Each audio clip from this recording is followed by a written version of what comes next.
L'histoire concerne aussi l'évolution d'un domaine d'activité de l'homme. Ces domaines peuvent être variés. On peut parler de domaine de l'art, domaine de la science, de la technologie, de sport, etc. Mais attention, ne confondons pas histoire avec H majuscule, histoire avec H minuscule et histoire au pluriel. En effet, histoire avec H majuscule concerne des événements ou des faits vécus par des populations. Histoire avec petit h désigne le récit de faits réels ou imaginaires vécus par un ou plusieurs personnages. On peut citer l'exemple de faits réels comme l'autobiographie, la biographie.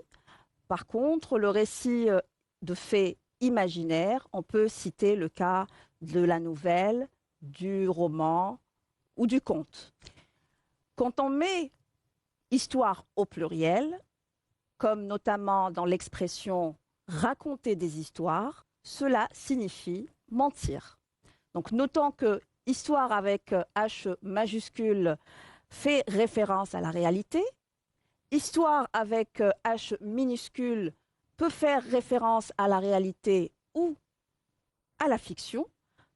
Histoire au pluriel fait référence au mensonge. Notons donc que pour notre objet d'étude ici, nous nous intéressons à l'histoire avec H majuscule. Mais quel est donc l'enjeu de l'histoire? Pourquoi est-elle si importante? L'histoire sert à ancrer des événements dans la mémoire collective. Mais qu'est-ce qui est digne de mémoire et pour qui? De quel passé proche ou lointain faut-il parler et pourquoi? Le ou les événements d'histoire sont retenus parce qu'ils ont une implication importante sur le peuple ou la communauté en question. L'étude de l'histoire permet de connaître le passé, comprendre le présent pour mieux appréhender l'avenir, d'où l'importance de l'histoire.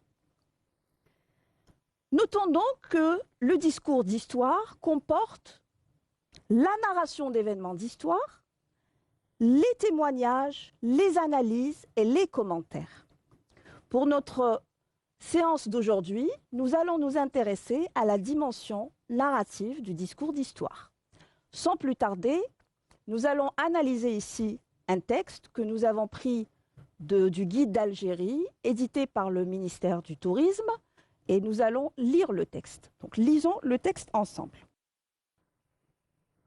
Dans sa première organisation étatique, l'Algérie s'appelle Numidie. Elle est gouvernée par plusieurs générations de rois berbères qui, 3 siècles avant Jésus-Christ, sont en lutte contre les interventions des Phéniciens et des Romains.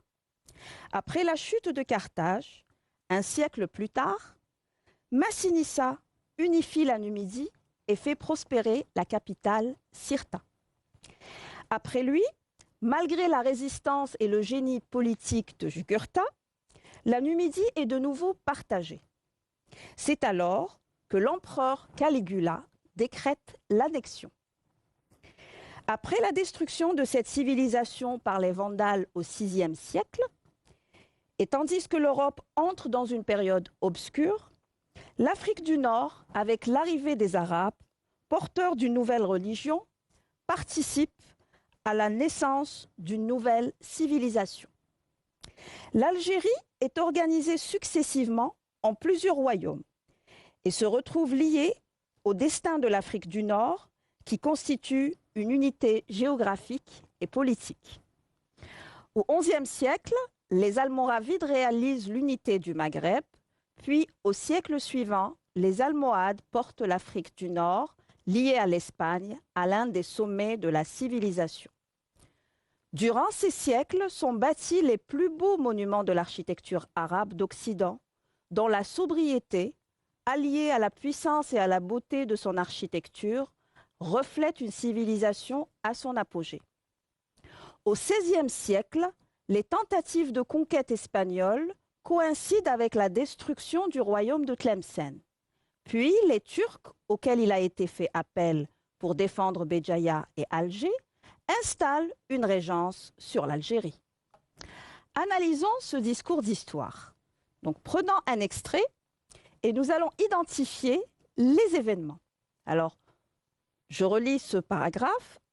Dans sa première organisation étatique, l'Algérie s'appelle Numidie. Elle est gouvernée par plusieurs générations de rois berbères qui, 3 siècles avant Jésus-Christ, sont en lutte contre les interventions des Phéniciens et des Romains. Après la chute de Carthage un siècle plus tard, Massinissa unifie la Numidie et fait prospérer la capitale Cirta. Donc, comme vous le constatez dans ce paragraphe, si nous devons identifier les événements, nous en avons 3. Le premier événement est la lutte contre les Phéniciens et les Romains par les Berbères. Deuxième événement, c'est la chute de Carthage. Troisième événement, c'est l'unification de la Numidie. Après avoir identifié ces événements, identifions à présent les personnages historiques qui sont les auteurs de ces événements. Dans ce même passage, nous relevons les rois berbères, les Phéniciens, les Romains et Massinissa. Après avoir identifié les événements et les personnages historiques, identifions à présent les lieux où ces événements se sont produits. Dans ce même extrait, nous notons l'Algérie ou l'ancienne appellation la Numidie. Donc ces événements se sont produits en Algérie. À présent, identifions les temps ou les périodes. Dans ce même paragraphe, nous avons des indicateurs de temps, à savoir 3 siècles avant Jésus-Christ, 1 siècle plus tard. Donc ces événements historiques ici se passent avant la naissance de Jésus-Christ. Récapitulons ensemble. Pour analyser un discours d'histoire, nous avons besoin d'éléments constitutifs qui sont les événements, les personnages historiques, les lieux et les périodes. À votre tour, à présent, essayez d'identifier ces éléments constitutifs du discours d'histoire dans le passage qui va suivre. Donc, identifiez les événements, les personnages, les périodes, les lieux dans l'extrait que je vais lire. Après la destruction de cette civilisation par les Vandales au VIe siècle, et tandis que l'Europe entre dans une période obscure, l'Afrique du Nord, avec l'arrivée des Arabes, porteurs d'une nouvelle religion, participe à la naissance d'une nouvelle civilisation. Réfléchissons quelques secondes et remplissez le tableau qui s'affiche à l'écran.